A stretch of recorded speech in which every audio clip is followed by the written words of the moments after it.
نحمده ونصلي على رسوله الكريم أما بعد فأعوذ بالله من الشيطان الرجيم بسم الله الرحمن الرحيم الحمد لله رب العالمين سورة البقرہ آیت نمبر 73 کو دیکھتے ہیں آج۔ پہلے تھوڑا سا لفظی ترجمہ کرتے ہیں۔ فَقُلْنَا پس کہا ہم نے، نون زبر الف لا، ہم نے کہا، نَضْرِبُوهُ اس کو مارو، ہو اس پر، ببعضہا اس کے ساتھ، اس حصے پر، مطلب جو گوشت کا ٹکڑا ہے اس کو مارو جسم کے اس حصے کے ساتھ، ببعضہا اس کے اس حصے کے ساتھ، کذالک اسی طرح سے، یحیی اللہ الموتیٰ یحیی زندہ کرے گا اللہ تعالی موتا مردوں کو، وَیُریکم اور وہ دکھاتا ہے تمہیں، یری دکھاتا ہے، کم تمہیں، آیاتہ اپنی نشانیاں، لعلکم تعقلون تاکہ تم تعقلون عقل سے کام لو، سمجھ عقل سے کام لو۔ دیکھیں جیسے اللہ تعالیٰ فرماتے ہیں نا کہ تعقلون کے عقل سے کام لو، کہ دیکھیں آپ اس کو جو واقعہ پیش آ رہا ہے اس واقعے کی بات کو انڈرسٹینڈ کریں کہ اصل میں یہ ماجرا کیا تھا اور اس کے اندر کیا کیا سمجھانے کا مقصد تھا۔ میں نے پہلے بھی ذکر کیا، قرآن پاک کوئی قصے کہانیاں نہیں ہیں کہ ہم کہیں کہ یہ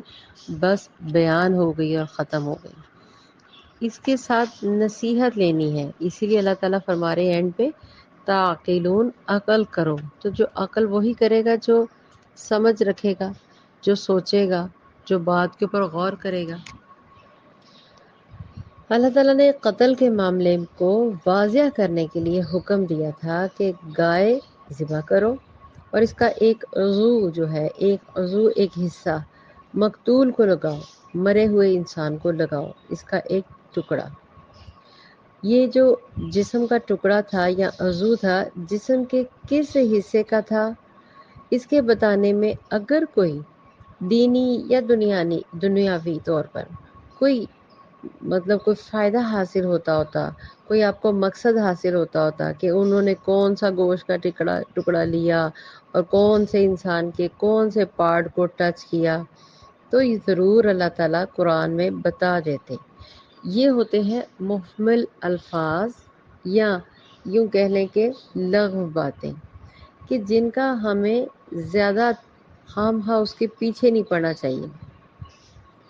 جو اللہ کی کتاب کا مقصد ہے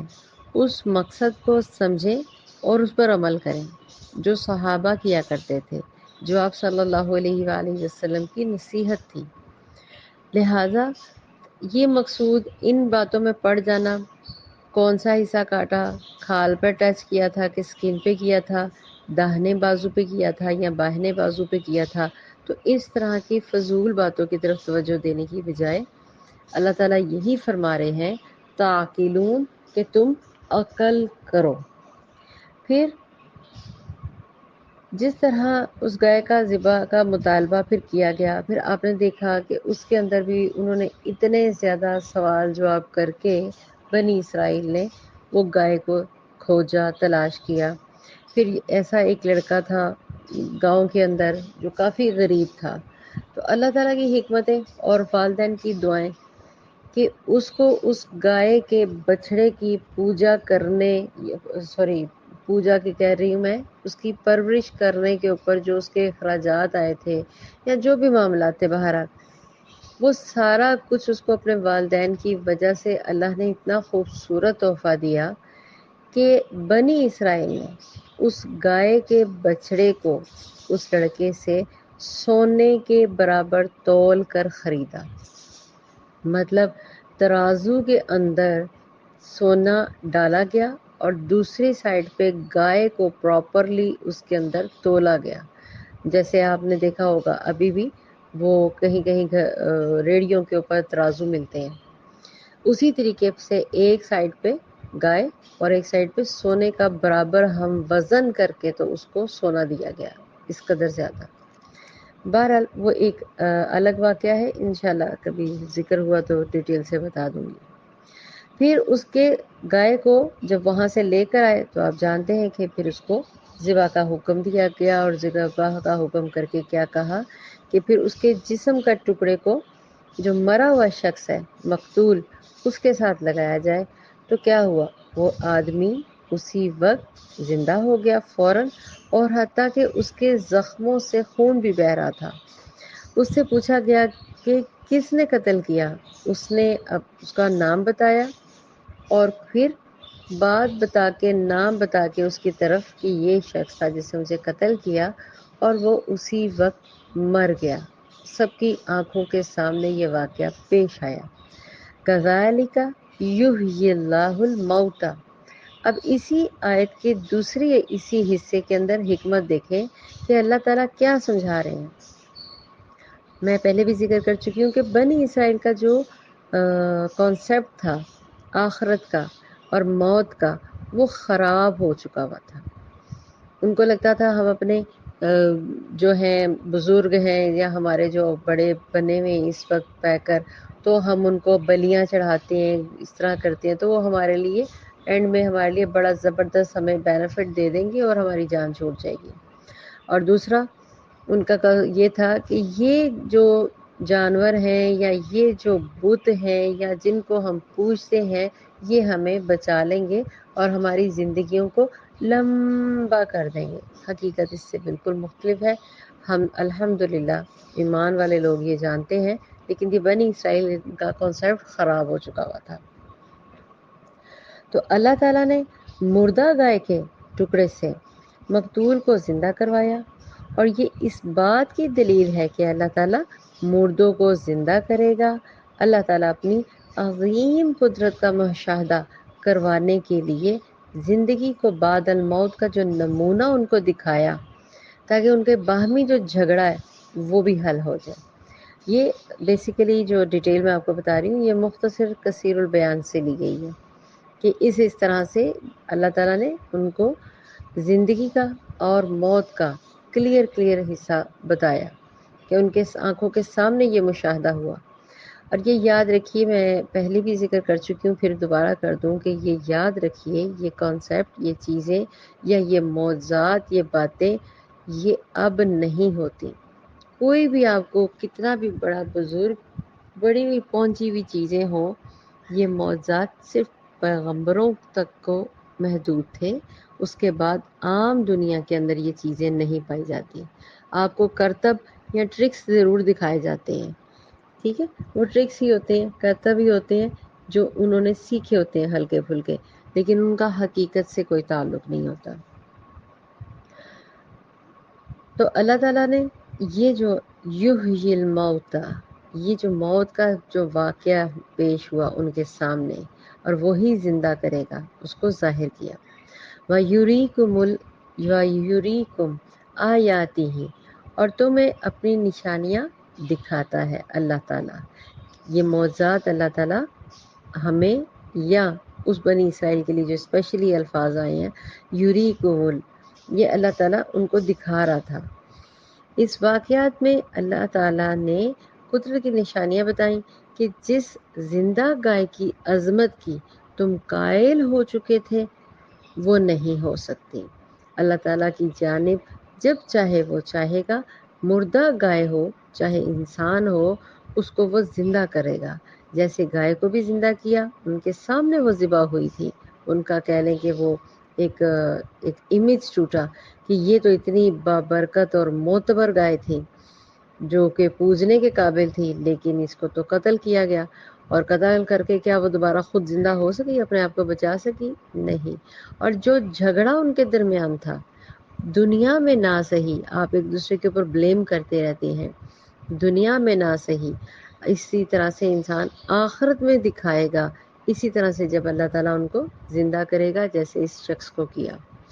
اس طرح قیامت اور موت کے معاملات انسان کے لیے جو راز ہیں، اللہ تعالیٰ اپنی نشانیاں دکھاتا ہے کہ تم راز کو نہیں پا سکتے، لہٰذا بغیر راز کو جانے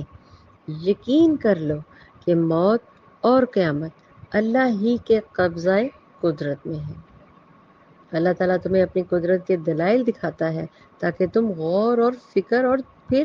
تدبر کرو، جو اینڈ میں کہا جا رہا ہے لعلکم تعقلون، کہ تم سمجھو، تاکہ اللہ عز و جل جو ہے، اللہ اپنی قدرت کی اس سے پہچانے اللہ تعالیٰ کو۔ ہم دنیا میں پھرتے ہیں بڑے بڑے شاہکار دیکھنے کے لیے، یہ جگہ وہ جگہ یہ جگہ، کبھی اللہ تعالیٰ کی اس قدرت کے اوپر سبحان اللہ و بحمدہ عدد خلقی اس طرح کی تعریف کر کے تو آپ اس کو سمجھیں، آپ کو جو اللہ تعالیٰ نوازیں گے آپ نہیں سوچ سکتے۔ یہاں پہ ایک اور ذکر کرنے کا میرا دل کر رہا ہے، سورۃ البقرہ کے اندر یہی تقریباً زندہ اور موت کرنے کا جو واقعہ ہے، سورۃ البقرہ کی آیت نمبر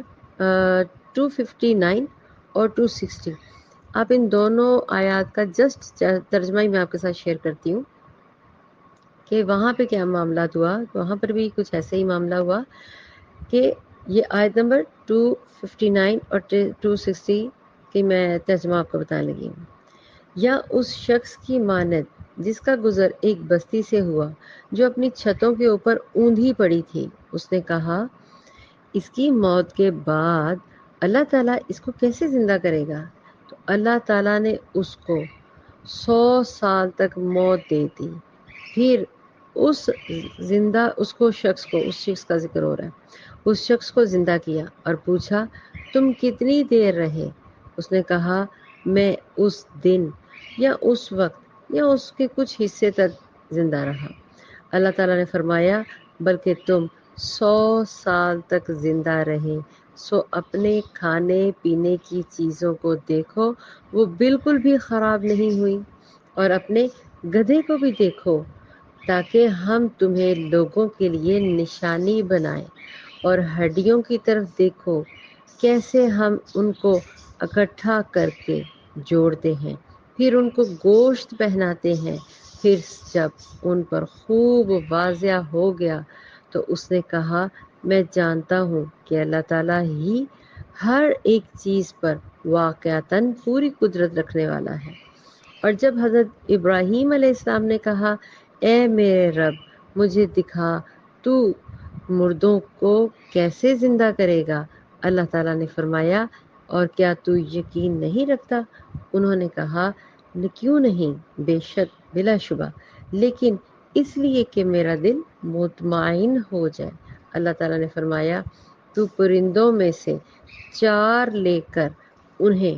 اپنے سے مانوس کرو، پھر پہاڑ پر ان کو ایک ٹکڑا رکھ دو، پھر انہیں بلاؤ، وہ تمہاری طرف واپس بھاگتے چلے آئیں گے،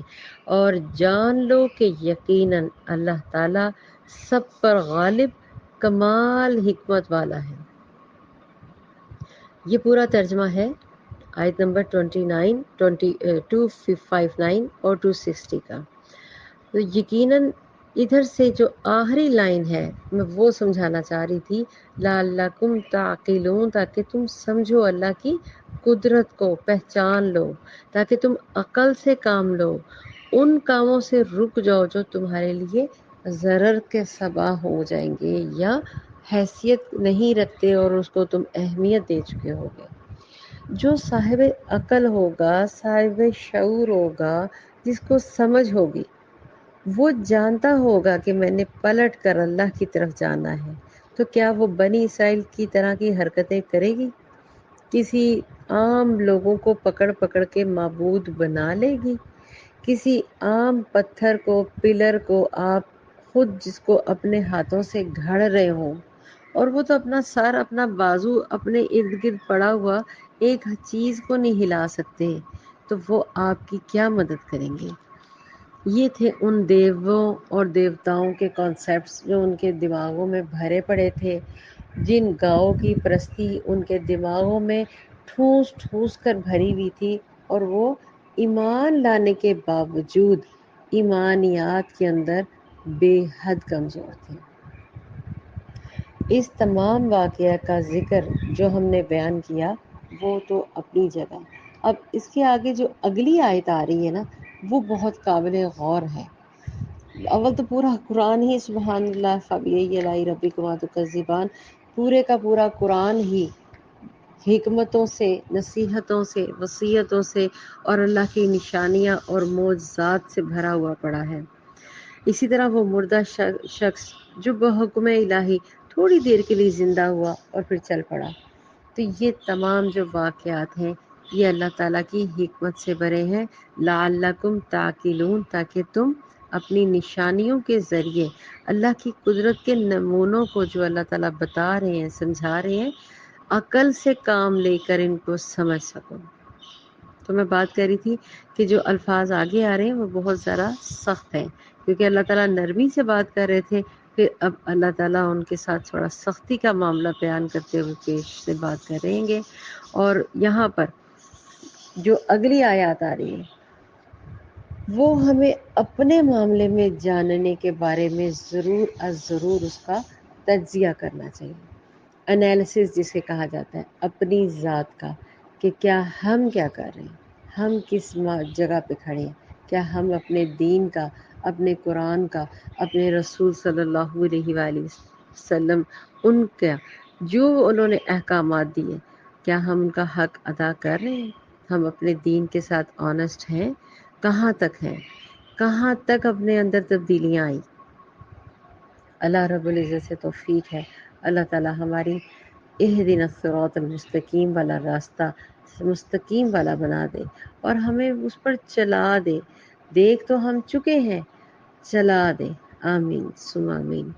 وآخر دعوانا ان الحمد للہ رب العالمین۔ السلام علیکم ورحمۃ اللہ وبرکاتہ۔ سبحانک اللہم وبحمدک اشہد ان لا الہ الا انت استغفرک واتوب الیک۔